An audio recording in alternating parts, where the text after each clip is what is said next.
መጽሐፈ ኢዮብ ምዕራፍ 7 በምድር ላይ የሰው ሕይወት ብርቱ ሰልፍ አይደለምን?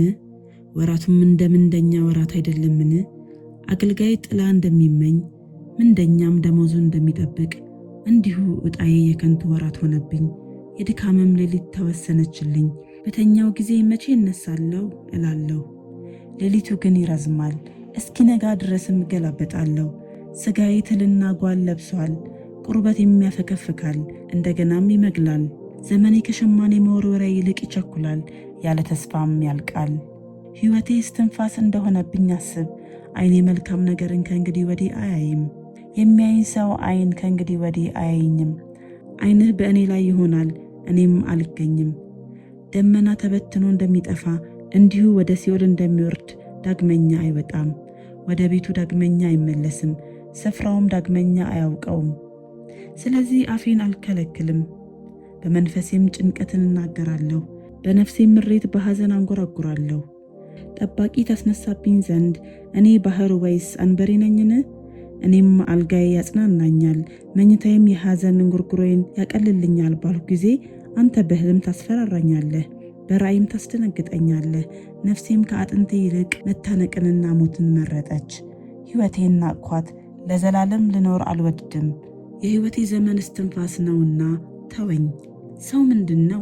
ታከብረው ዘንድ ልብህንስ ትጥልበት ዘንድ ማለዳ ማለዳ ስትጎበኘው ዘንድ ሁልጊዜ ስትፈታተነው ዘንድ የማትተወኝ እስከ መቼ ነው? ምራቄን እስክወጥ ድረስ የማትለቀኝ እስከ መቼ ነው? ሰውን የምትጠብቅ ሆይ በድዬስ እንደሆነ ምን ላድርግልህ? ስለምን እኔን ለአንተ ዓላማ አደረከኝ? ስለምን እኔ ሸክም ሆንኩብህ? ስለምን መተላለፌን ይቅር አትልም? ኃጢአቴንስ ስለምን አታስወግድልኝም? አሁን በምድር ውስጥ እተኛለሁ፣ ማለዳ ትፈልገኛለህ፣ አታገኘኝም። መጽሐፈ ኢዮብ ምዕራፍ 8 ሾይም በልዳዶስ መለሰ እንዲህም አለ፣ እስከ መቼ ይህን ትናገራለህ? የአፍስ ቃል እስከ መቼ እንደ አውሎ ነፋስ ይሆናል? በእውኑ እግዚአብሔር ፍርድን ያጣምማልን? ሁሉንም የሚችል አምላክ ጽድቅን ያጣምማልን? ልጆችህ በድለውት እንደሆነ እሱ በበደላቸው እጅ ጥሏቸዋል። እግዚአብሔርን ብትገሰግስ፣ ሁሉንም የሚችለውን አምላክ ብትለምን፣ ንጹሕና ቅን ብትሆን፣ በእውነት አሁን ስለ አንተ ይነቃል፣ የጽድቅህንም መኖሪያ ያከናውንልሃል። ጅማሬህም ታናሽ ቢሆን እንኳን ፍጻሜህ እጅግ ይበዛል።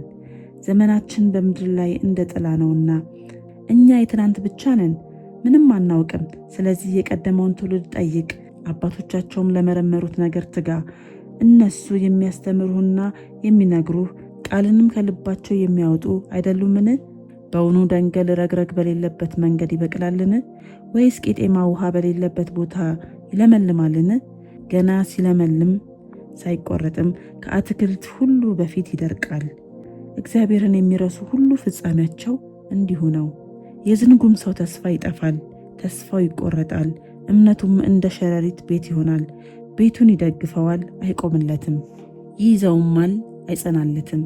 ፀሐይም ሳይተኩስ ይለመልማል፣ ጫፉም በአትክልቱ ቦታ ይጠወልጋል።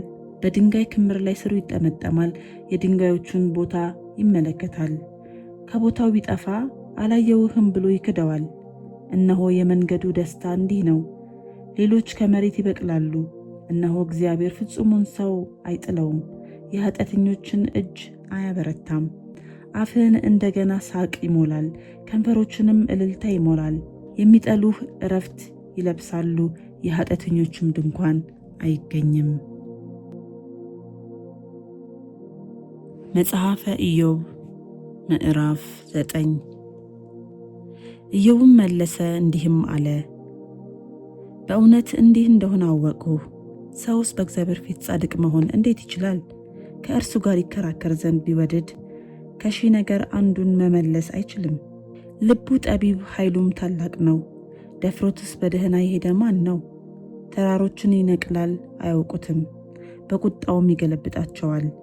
ምድርን ከስፍራዋ ያናውጣታል፣ ምሰሶቿም ይንቀጠቀጣሉ። ፀሐይን ያዝዛታል፣ አትወጣምም፣ ከዋክብትንም ያትማል። ሰማያትን ብቻውን ይዘረጋል፣ በባሕሩ ማዕበል ላይ ይረግጣል። ድብ የሚባለውን ኮከብና ኦሪዮን የሚባለውን ውብ ኮከብ፣ 7ቱንም ከዋክብት፣ በደቡብም በኩል ያሉትን የከዋክብት ማደሪያዎች ሰርቷል። የማይመረመረውንም ታላቅ ነገር፣ የማይቆጠረውንም ተአምራት ያደርጋል። እነሆ ቢመጣብኝ አላየውም፣ ቢያልፍብኝም አላውቀውም። እነሆ ፈጥኖ ቢነጥቅ የሚከለክለው ማን ነው? እሱንስ ምን ታደርጋለህ የሚለው ማን ነው? እግዚአብሔር ቁጣውን አይመልስም። ከእርሱ በታች ረዓብን የሚረዱ ይዋረዳሉ። ይልቁንስ እመልስለት ዘንድ ቃሌንስ በፊቱ እመርጥ ዘንድ እኔ ማን ነኝ? ጻድቅ ብሆን ኖሮ አልመልስለትም ነበር፣ ወደ ፈራጄም እለምን ነበር። ብጠራው እርሱም ቢመልስልኝ ኖሮ ቃሌን እንደሰማ አላምንም ነበር። በአውሎ ነፋስ ይሰብረኛል፣ ቁስሌንም ያለ ምክንያት ያበዛል። እተነፍስ ዘንድ አይተወኝም፣ ነገር ግን መራራን ነገር አጥግቦኛል። የኃይል ነገር ቢሆን እሱ ኃያል ነው። የፍርድ ነገር ቢሆን ጊዜን ወሳኝ ማን ነው ይላል። ጻድቅ ብሆን አፌ ይወቅሰኛል፣ ፍጹምም ብሆን ጠማማ ያደርገኛል። ፍጹም ነኝ፣ ራሴንም አልመለከትም፣ ሕይወቴንም እንቃታለሁ። ይህ ሁሉ አንድ ነው። ስለዚህ ፍጹማንንና ክፉዎችን ያጠፋል እላለሁ። መቅሰፍቱ ፈጥኖ ቢገድል በንጹሐን ፈተና ይሳለቃል። ምድር በኃጥአን እጅ ተሰጥታለች፣ ፈራጆቿን ፊት ሸፍኗል። እሱ ካልሆነ ማን ነው?